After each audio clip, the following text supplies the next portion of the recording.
All right. So, start off Audacity.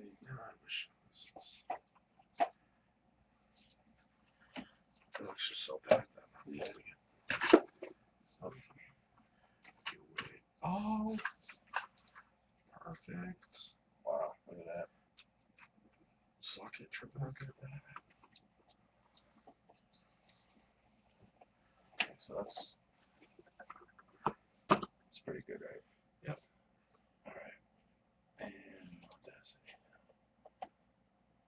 All right. So you think I was thinking just as a goofy little intro for now, if you want to start off and be like, or I could start off, be like, we're here for the very first episode of the breakdown, or no, you can start off, say what you would say. I'm Andy Chevalier, and then I'll go, and I'm Richard Sherman or something. I'll go, no, I mean Alex Hardesty, but let's talk about Richard Sherman. Let's talk about Richard Sherman. I don't know, something like that. That's gay. Yeah, it's pretty gay. Thank you for catching me. All right. We'll work into it. Just have fun with it. Don't. Yeah, just be loose about it. All right. Ready? Yeah. when you don't record that, when you click record, just go to make sure Switch the back audio. to the video, yeah. Switch back to the video so we know what's going on. Unique New York. Oh no, bro. Go ahead.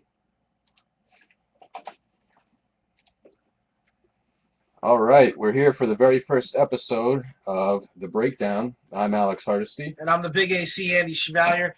Hardesty, tell me you're excited about the first episode of the breakdown. Oh, you know it. This has been in the works for a while now.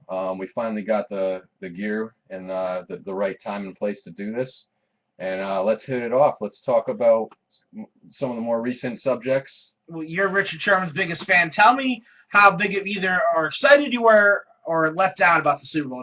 That's what everyone's talking about, or how awful the Super Bowl was. Just kind of your initial reaction about the Super Bowl. Well, my initial reaction while I was watching it was, wow, this is a blowout. Here we go again. Almost like Raiders and Buccaneers. I don't know if you remember that from back in the day. Right. Gruden owned them. Yep, Gruden owned them. Pure defense, obviously. And one of the interesting things we were talking about before we started the show today was how this is now the third Super Bowl that has had a safety. Right. I don't know if people know that. This is exactly the third Super Bowl in a row where there's been a safety.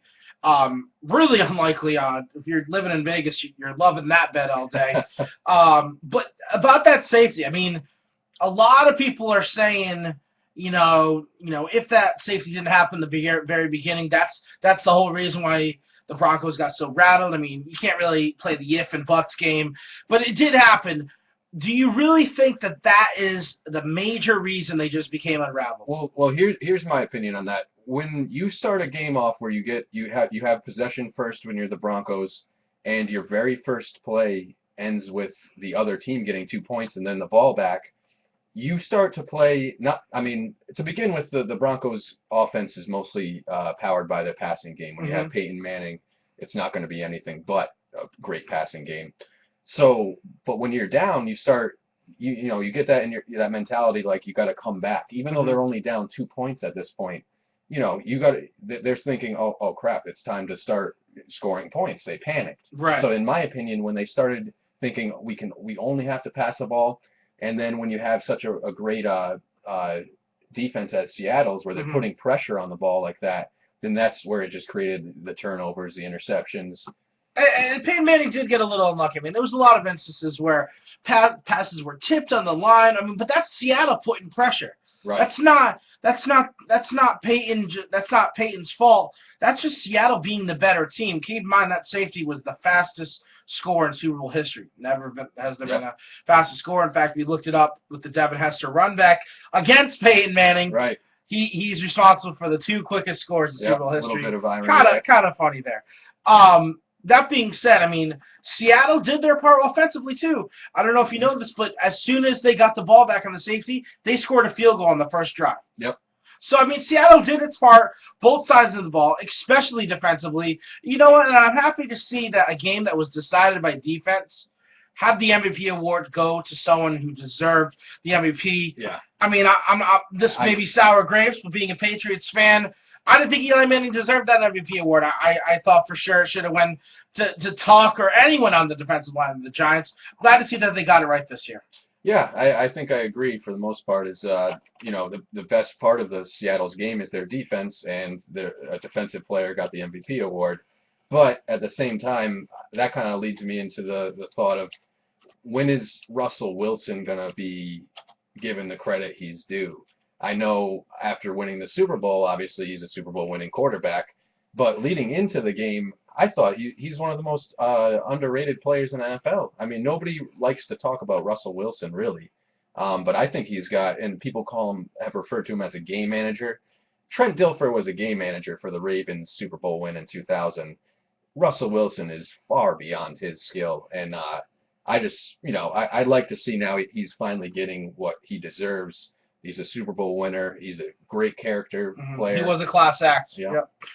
Again, Malcolm Smith, the MVP in question, we're talking about winning Super Bowl MVP honors. He had that interception return for a touchdown.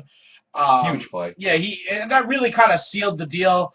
I mean, if you remember, the Broncos really needed to come out in that second half, guns a-blazing, and just the complete opposite happened, and just Peyton Manning just couldn't get anything going, and it's not necessarily Peyton Manning's fault. You know, I know people are blaming. Football is a game where the quarterback is what everyone's looking at. Yep. And if the team fails, the quarterback's the first guy to blame. Right. Unfortunately, that's the world we live in. They're also the first person to receive the success, or the people like you said, when they don't do well, they're the first person to get hated on. When they do well, they're gonna be the face of the team, which is funny they say that, because if when people talk about the Seattle Seahawks team, I feel like maybe the fourth or fifth guy that's mentioned is Russell Wilson. Right. You know, and I completely agree with everything you said. I feel like Russell Wilson's like one of the few examples. Yeah. Even teams in the NFL who are known for the defense, like the 49ers, Colin Kaepernick's the face of that team. Right. Russell Wilson, maybe it's because he's just not a talker, he's not a media guy. It really is a unique position that the Seattle's in, because, like you said, he's kind of one of the last guys that they start talking about when they talk about their success. Richard Sherman stole the show leading into the Super Bowl with his explosive comments in the NFC Championship game, which is kind of leading into our next subject. Do you feel that the NFC Championship game against the 49ers was more a fitting Super Bowl than against Denver? Were they more a worthy opponent than Denver Broncos were? I will say this. The game was definitely better, but what tagline is better for a Super Bowl than the number one defense versus the number one offense? Yeah. That's as good as it's going to get, folks. I mean, they had a great storyline last year in brother versus brother. That's a great storyline. What could be better than the number one defense versus the number one offense? And this isn't a number one offense that's like an opinion. Statistically, I mean, Peyton Manning broke the single season record. Yeah. Beat Tom Brady's record. And just it was, I agree. The NFC Championship game was better, but I don't think that I would have picked it any different. All right. Well, that being said, though, after watching the Super Bowl and seeing how lopsided it was in Seattle's favor, I mean, you can't. It kind of begs that question. That's how I feel. Is that the true competition this year in the NFL? Even though it ended up being the number one offense, which is against the number one defense, right, which is what you kind of strive for if you're the league. I still think like the better competition was against the 49ers. Right. I mean, those teams hate each other. True. I mean, you're going to see that in any conference championship game, in any sport. You know, when two rivals go at it in their conference championship, that's gonna tend to more often not be the better game. But I mean, if you were to pick at the end of the day, if I were to say the number one defense faced the number one offense in the Super Bowl, you wouldn't pick it any other way. Really quickly, I do want to talk about Richard Sherman really quick. We're both kind of fans of him. A lot of the media kind of gave him the thug rule. In fact, I saw some stat that thug was mentioned and reference to him 600 times on the Monday following that 49ers Isn't game. it amazing what the media can coin right Really? right after whatever that, they want, just from a simple post-game statement where he's in the heat of the moment. The guy's obviously fired up. His team's going to the Super Bowl. Against the team we just said they have a huge Oh rivalry. yeah, huge rivalry. And then I agree. It's sort of like he gets painted as a picture for mainstream America as a thug. But look, like people need to really look at the guy. He's an amazing, probably the best corner in the game right now. Hands down. I'll tell you a stat that you probably don't know. Eric Decker, which was the guy he was covering the most game, had one more catch than you and I combined that Super Bowl. He had one catch for 6 yards, Hardesty. He was completely shut down. Sherman was on him most of the entire game, which is why, to his credit, Demaryius Thomas had a great game. I think he had 11 catches for 180 yards, something like that, and a touchdown. The guy was just ridiculous. He was ridiculous the whole playoffs. I believe he had a touchdown in every single game he played in. I think over 100 yards in every game he played in. The guy's just ridiculous. But, I mean, Sherman on Eric Decker that entire game. Eric Decker's invisible in a game that he really needed to show up big. He puts definition to the term shutdown corner. I mean, in today's There's NFL. only a few. Yeah, and also you think about in the last few years, the cornerback position, the top players change so quickly too. Sherman just happens to be the big guy. I'd say this year and last year he's probably the best corner in the league. But then right before that you talk about Darrelle Revis.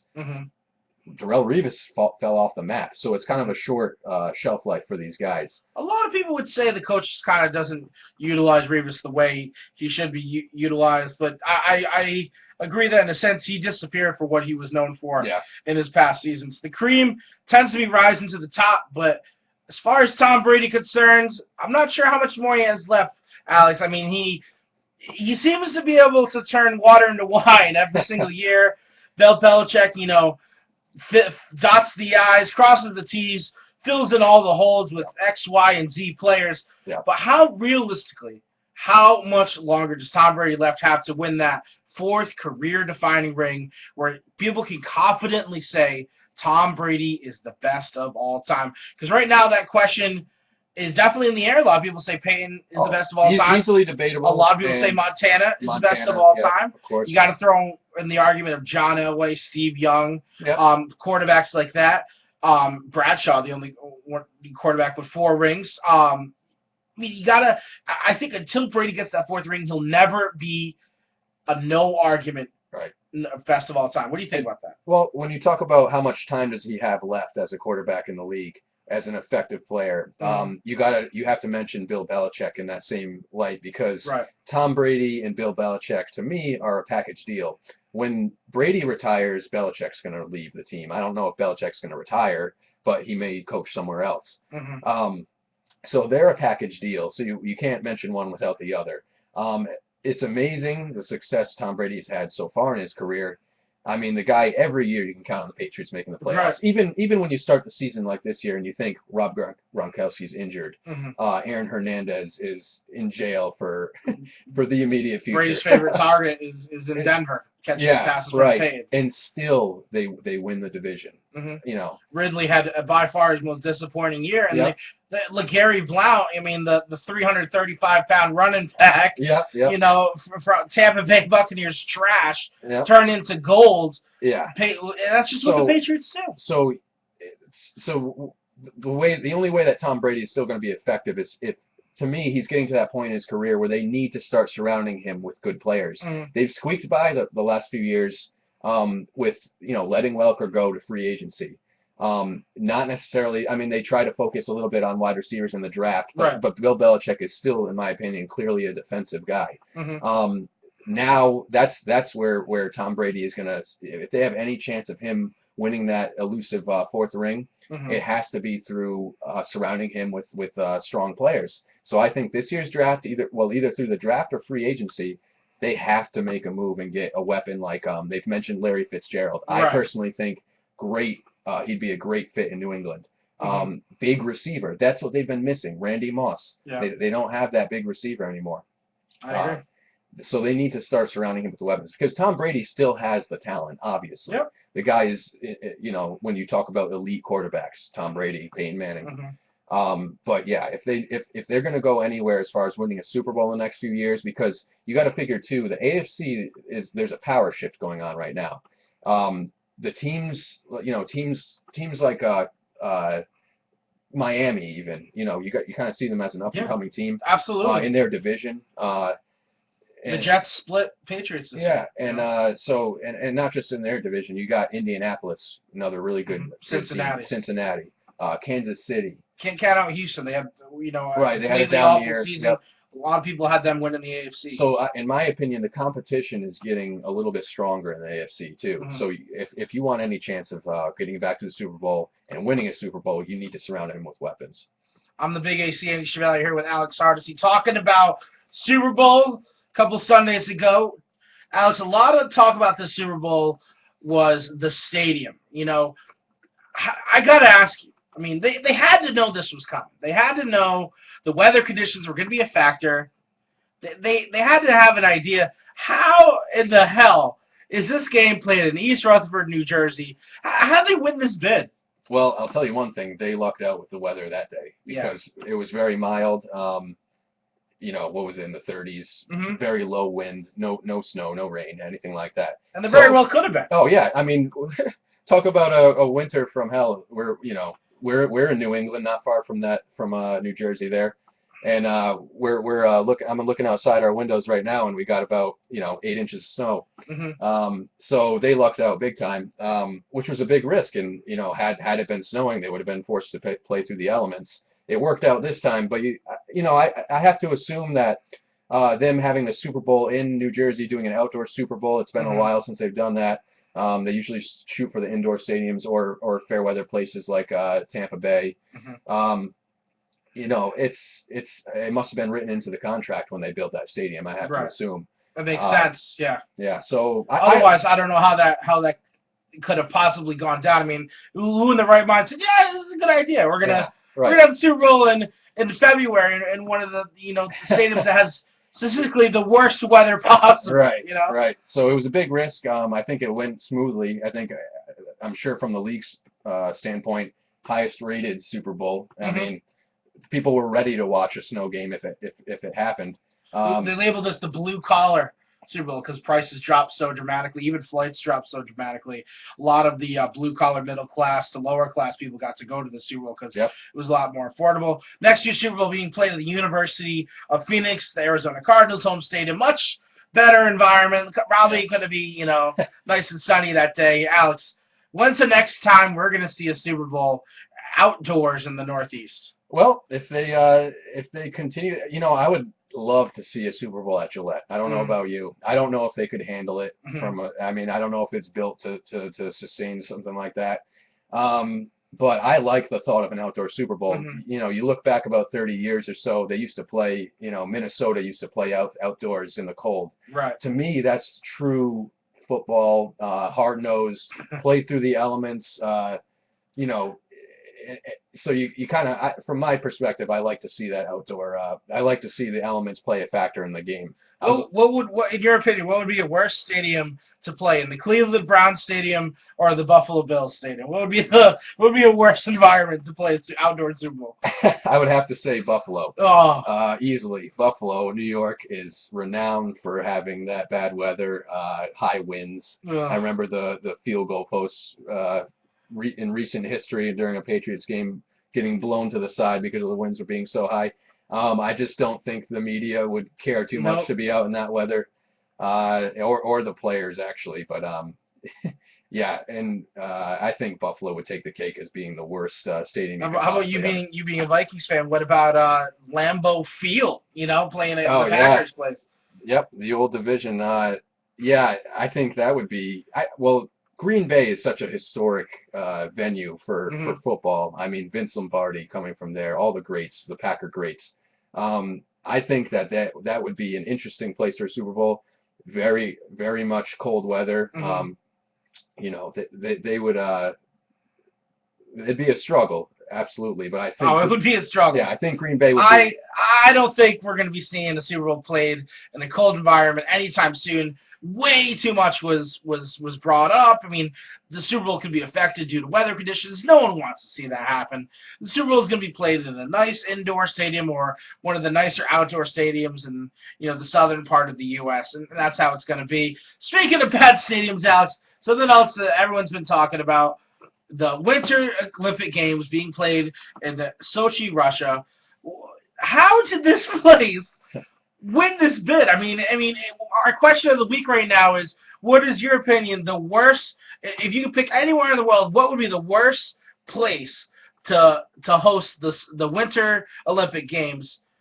Go on our Facebook page, check that out. Just whatever comment you want to write about either the show or just our question this week. What would be the worst place to host the Winter Olympic Games? I mean, how did Sochi win this bid? Well, now that it's happening, you got to say, it hasn't been a good start for them in Sochi. They're having huge problems with Talk about some of these problems. Oh my God! We have a list. Yeah, let's start with this, Andy. The living conditions in the hotels. Talk about the living conditions. Well, let's just talk about the fact that some people can't even get the room that they're supposed to have booked. The media, obviously a huge media presence. It's the Winter Olympics. And what is there, a lack of rooms? Lack of rooms being under construction that aren't ready. That's what they're being told. Not ready. Yeah, not ready. Which begs the question: did they not expect all these people to be there? It's the Olympics, right? Well, I'll give you a hint. If you want like a guest list of who's going to show up at the Winter Olympics, I'd just give you a map. Yeah. And be like, okay, all these countries are going. I mean, how can you cautiously use the excuse, we weren't really prepared? You know, like how do you say that? It's got to be one of the bigger debacles as far as stadium goes, and just the whole area being prepared for a major event like the Olympics. It's got to be up there as one of the worst we've seen so far. All sorts of stories coming out of there right now as far as like. They're killing stray dogs. Oh my gosh! Around the stadium. That's a good way to get Americans to love it. Oh yeah, and I mean, there's a huge media coverage there. Of course, it's going to be talked about. Big story coming out of there. So that, how do you feel about them killing stray dogs around the stadium? Oh my gosh! Just to make it more. I don't know what they're reason. Sounds like Rocky Balboa had better weather conditions and living conditions in Rocky IV, facing Ivan Drago. Yeah, do you think they have Drago out there killing the dogs? I mean, that's pretty intimidating. A lot of people are like, saying how could they not prepare? I mean, this is Russia. This is what Russia does. I mean, they get shot if they smile. This is Russia to a T. I mean, they're cold. I mean, to them, this is just a walk in the park. They don't understand what these Americans are complaining about. Clearly not prepared. Like, oh, your water's not clean. Figure it out. And don't drink at all. Yep. And you had mentioned issues with the bathrooms too. Yeah. I don't know if you know about this. In America, we tend to have a divider, like a divider, and particularly men's stalls, and obviously women's stalls. People like privacy. Yeah, people like a little privacy. We're talking about stalls directly next to each other, no divider. We're not talking about urinals. We're talking about straight up sit-down stalls. Like, you have I don't know about you, Alex, but I don't know if you have a partner next to you while you're sitting on the porcelain throne. But, I mean, this is just absolutely ridiculous. Another thing I want to talk about as far as the living conditions go. Yep. Lack of pillows. Lack of pillows. I mean, we're not. I know we're not staying at Holiday Inn. We're talking about lack of pillows, and we have a quote here. Yeah. I believe this is from the Russians' response. Due to an extreme shortage of pillows for athletes who unexpectedly arrived to Olympic Village in the mountains, there will be a transfer of pillows from all apartments to the storehouse. On February 2nd, 2014, please be understanding, we have to help the athletes out of this bind. So unexpectedly arrived at Olympic Village. All right, so how long have they known that they're going to have the Olympics? Years. Yeah, I mean, this is something that they, the bids, I think, are decided, at least 4 years ahead of time, if not more.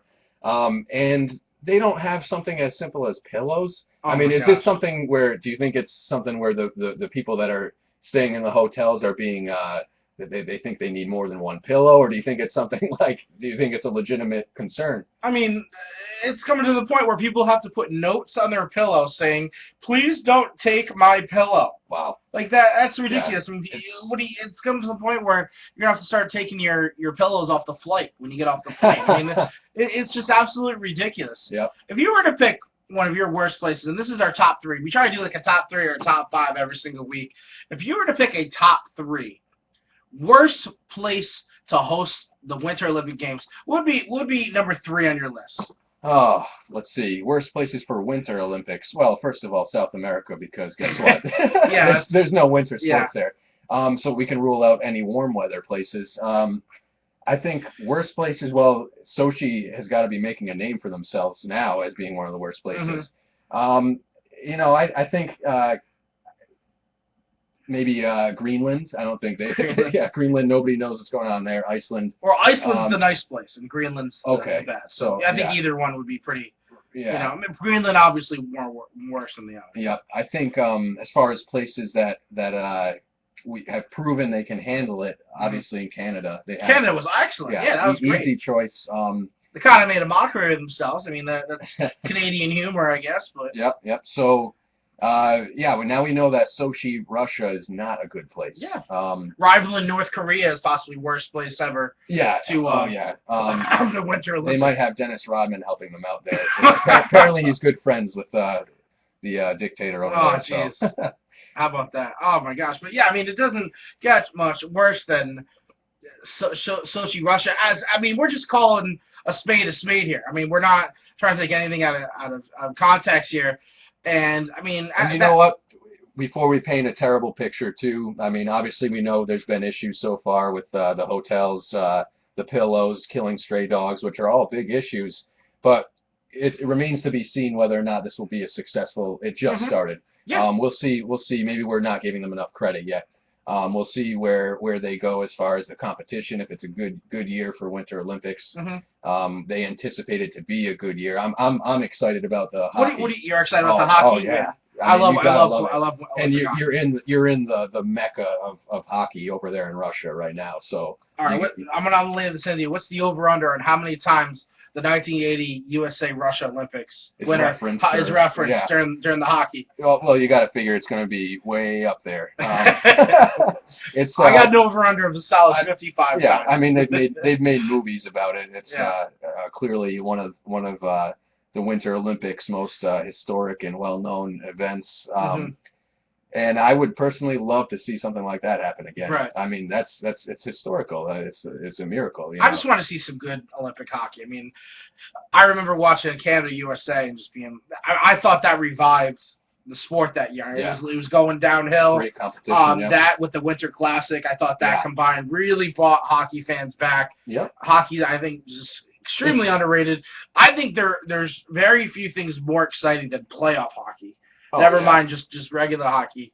And it's great to see the Olympics, have such a even competition level that's great to watch. And the Winter Olympics are unique with hockey in terms of, you think of like the All-Star game for basketball or for the Pro Bowl for football, where you can see, you can visibly see these athletes taking a break and kind of seeing, they don't want to get hurt. Which is understandable when they're under contract getting paid millions of dollars. The exception, though, is in Olympic hockey. It's in the middle of the season, and yet these players are going all out. Yeah. I mean, they really are. They just play with a little more sense of pride. And I know I'll be watching as much as I can as long as there is curling on. Curling does get the priority for Olympics for me. I don't know if you're a big curling fan. It's fun to watch. I'll leave it at that. I think France is going to take it this year. I got Vive la France taking the curling. Oh yeah. In the Winter Olympics. Are you a fan of the bobsledding team? Yes, and Team Jamaica. And yeah, speaking of Team Jamaica, I heard that there was an issue just like in Cool Runnings, famous sports movie, where I believe one of the Jamaican bobsledders was missing on the day of the event. No. And it's almost like it couldn't be scripted any better. I mean, much Red Stripe. So that's, I love the bobsledding. I think, that whole Jamaican storyline so far already playing into it, just like in Cool Runnings. Hashtag missing Jamaican bobsledder. Yes. So that's the story coming out of Sochi, we've been told. So folks, I'm the Big AC Andy Chevalier here with Alex Hardesty. Let us know not only some of the worst places to have a Super Bowl, how about some of the worst places to host the Winter Olympics? We got a couple here. North Korea being a pretty bad one. Hawaii might not be the best choice. Well, at least they'd have pillows. At least they'd have pillows. Yeah, they have pillows. People be comfortable, but yes, they'd have a lot of snow machines probably working overtime. These Winter Olympics have been talked about a lot. In fact, they purposely was coming out after the Super Bowl. A lot of shows are actually a lot of TV shows and television being shown after being premiered or their next season after the Super Bowl. One of the biggest coming this Sunday, February 9th, The Walking Dead. I know you're a huge fan. Can't wait. Let's break it down.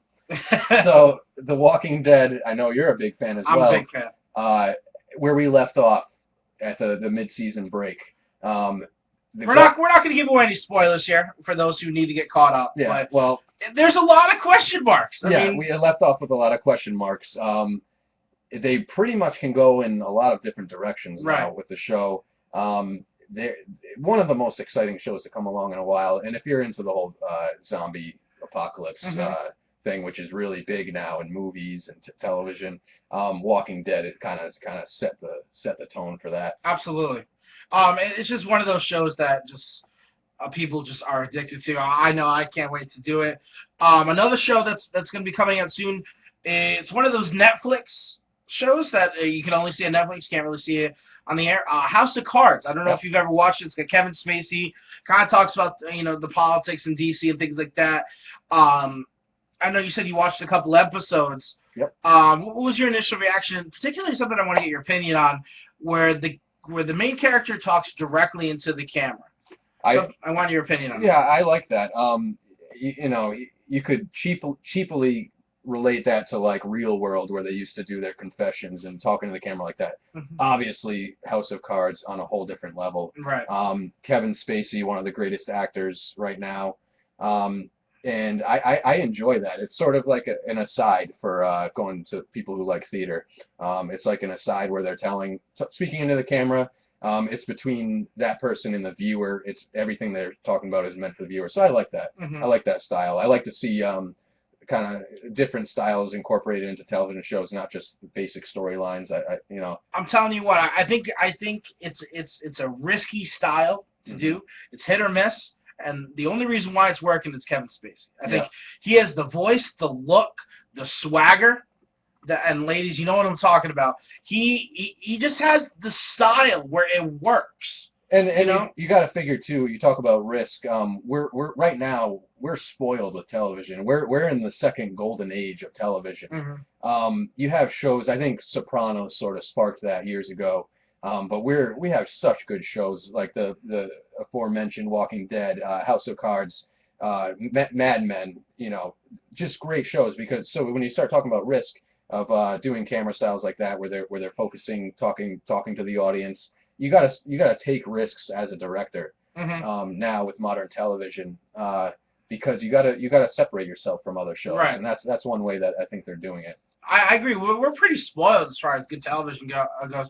I'm a big fan of HBO's Boardwalk Empire. Oh yeah, great. Just absolutely Second amazing. coming of The Sopranos. I don't want The Sopranos to me is one Sopranos of the best shows if it took place in Atlantic City. Right, but this past season of Boardwalk Empire, I just we can talk as far back as season 1 and season 2 because we just finished up with season 4 with Boardwalk. When Jimmy was killed off at I believe the end of season 1 or season 2, in Boardwalk.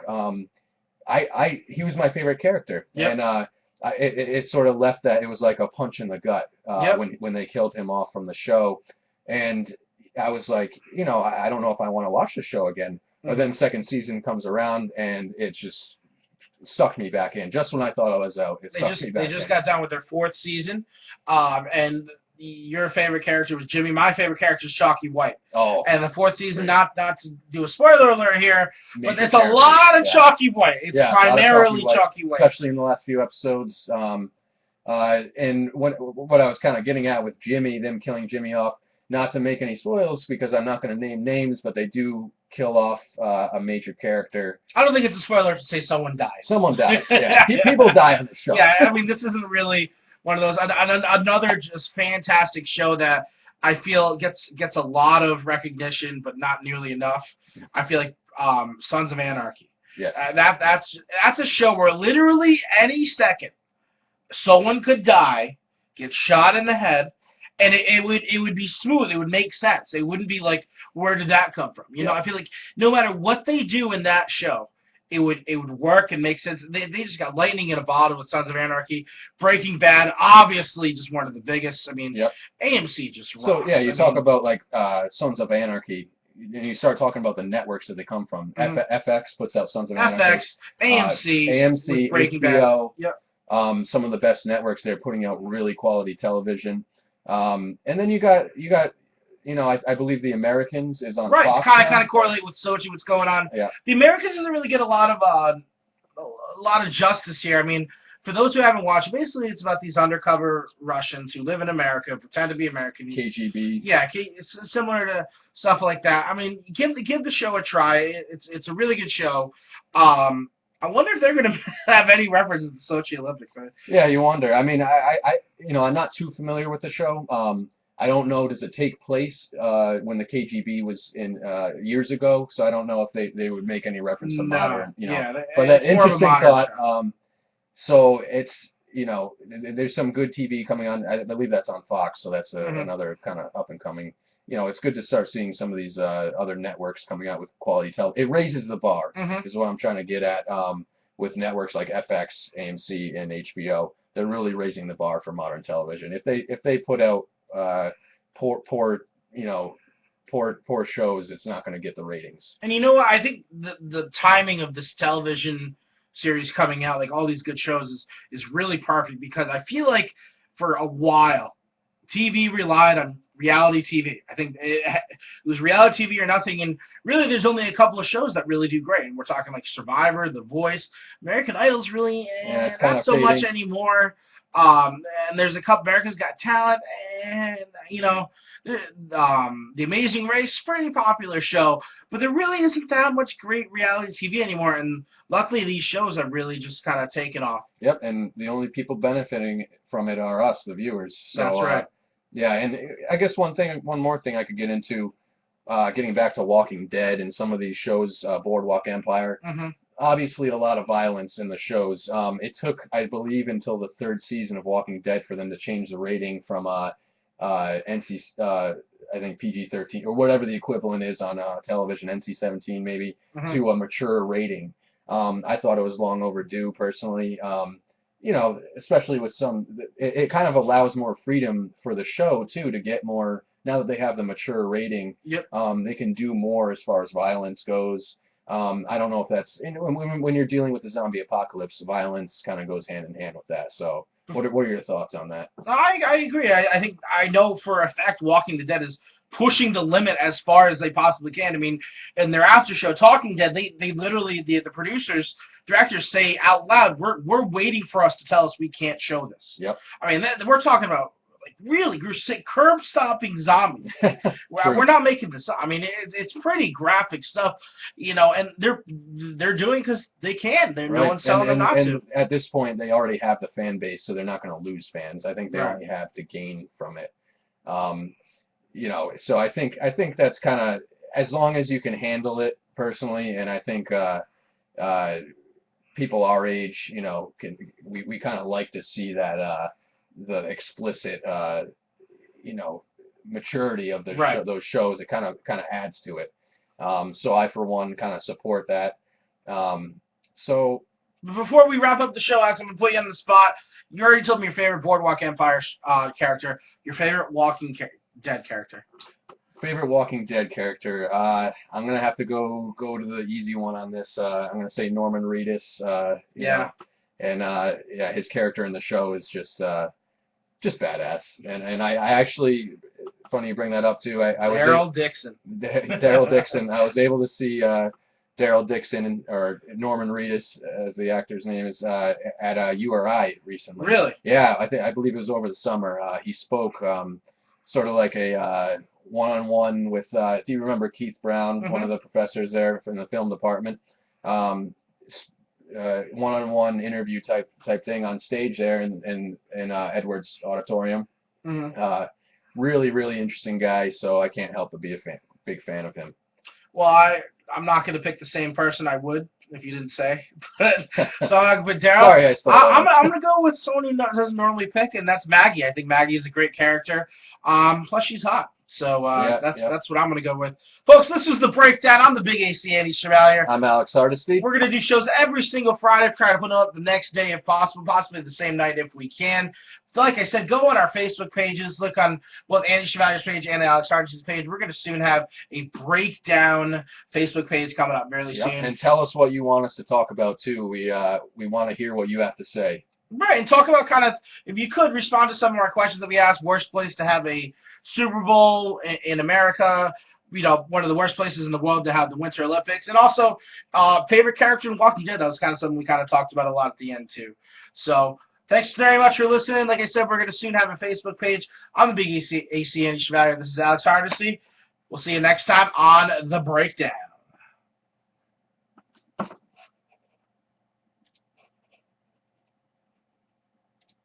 Missy!